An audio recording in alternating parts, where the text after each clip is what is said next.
Hi, hello kabayan! So today, ang lulutuin natin ngayon ay chicken adobo with liver. So I guess alam niyo kung nasa ang country ako na chicken at beef lang ang meron. Pero minsan nagugulay naman tayo.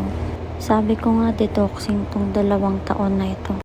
Mag-suggest nga kayo ng iba bang pwedeng lutuin sa manok kasi feeling ko naluto ko na ata lahat.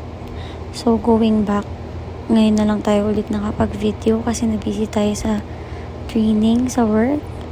Kaya saludo ako sa mga kabayan dyan na nabibigyan ng time makapagluto dahil syempre sa ibang bansa wala tayong ibang aasahan kundi ang sarili natin. Kaya saludo sa lahat ng mga OFW all over the world.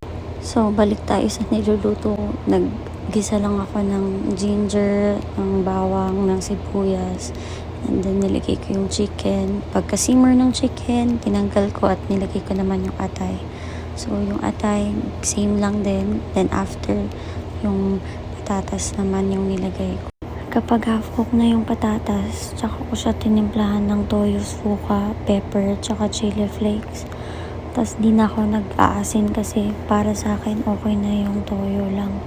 Siyempre, importante, lasang adobo pa rin naman siya.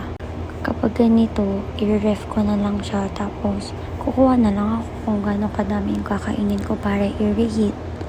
So, that's it for today guys. So, ayan na yung finished product natin.